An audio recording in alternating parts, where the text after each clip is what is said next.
Certainly, when you're putting in your communication plan for the year, you have one item there that says activation. Now, I want to not discourage you to do activations. However, maybe I can inspire you with this story from IKEA in the UK. Now, the thing is, do you want to do active activation or passive activation? Let me try explain here. We all know that when consumers are actively engaged in any communication, it's like, generated user content, for example, that's more powerful than brand generated content, right? That's great. So we're aligned on that. So in terms of activation as one tool of marketing for your brand, what do?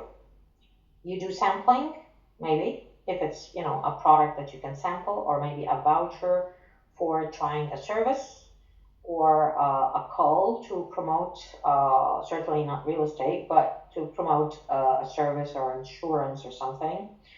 That's absolutely fine. But IKEA had a business issue, and I would like to stress the fact that any marketing activity or communication preferably is anchored in a business issue. There is a bottleneck that you would like to solve, and you solve this with the right product, service at the right time, and you activate it or you communicate it, whatever the medium is. Because I see a lot of brands, they have budgets and they just go. They want to communicate. Sorry to tell you, you are just creating noise. Might be a backlash to the brand rather than positive. So let me not derail here and go back to IKEA. So IKEA in the UK, they have a problem with the sales of mattresses. And if you think about it, like, you buy a mattress once in a lifetime for your home. Maybe if you're doing a second home, you buy another one. If you have kids, you buy them though, but you don't actually change them per se. You don't think a lot about them per se. And the sales versus other items in the home in IKEA was really low. And they were trying to think, how do we, initiate more sales? I think the plan was pretty good because it was not just tactical.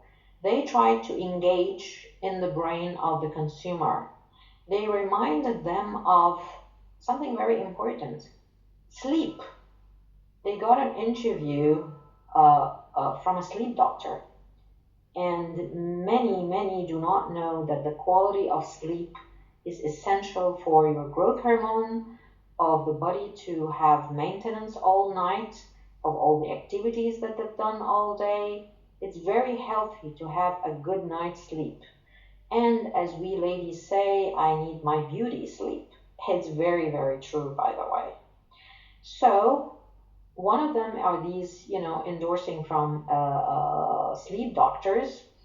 But also, I think they made a few jokes around the longevity of a mattress may be longer than your relationship with your partner, because when they calculated that you probably spend half of your life on a mattress versus maybe less with a partner. I thought that was really cute and funny. Tactically, what they've done is that they closed the store and invited people at night, special target, and they wanted them to just try the mattresses and, come with their friends and the family or couples or whatever, and have this social media, gala, if you want, about the IKEA mattresses and how they feel about each type, and if they are confused about when they choose a mattress. I'm going to show you the video of the activation and how it goes. In some markets, I would say you cannot really do this type of activation and have people, trying out mattresses and sleeping in beds in public with other people. You know what I mean? Yet, I'm sure you'll be inspired how to actually activate a very boring category, but very important. So let me click here, and I hope that the video works.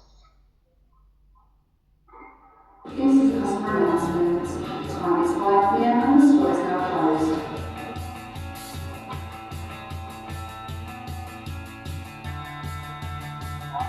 Tonight we're hosting the IKEA Big Sleepover here in IKEA Lakeside. We have 100 lucky competition winners who got the chance to sleep over in the store this evening. So far tonight we came in and we chose our bed linen and everything. We got a free goodie bag, which is amazing. Yeah. And had some cakes and hot chocolate, mulled wine. We've got a sleep expert on hand to advise about the rituals and habits that people have before they go to bed. We're going to be showing a film, we've got massages, manicures, and we've even got a celebrity who's going to be coming and doing a bedtime story reading for us. Holly Bear made Rory breakfast. I read to everyone Goldilocks and the Three Bears, and everyone kind of laughed. So it was quite light-hearted, like tongue-in-cheek. It wasn't deadly serious. We did a piece of research with about 3,000 people. We found that 3/4 said that they took less than 10 minutes to choose their mattress, which is less time than some people take to choose their lunch. It's really important to take the time to choose the right mattress because you actually spend around about a third of your life on it. I hadn't really realised how little time people spend looking at beds, which are clearly very important in obtaining good sleep. It's more of a fun experience as well because everyone's in one big room together sleeping like with strangers. I've had loads of fun. I had a little bit of a massage, I spoke to the sleep expert, so yeah, it's been good. I've had my nails done. So, good, first time ever. Drunk lots of hot chocolate, eating too many biscuits. I sleepwalk sometimes, so I was kind of But for me, I've never had a problem with sleeping, so I wouldn't really know what the best thing is to tell someone, but I don't know, cozy up, have a cuddle, lights off.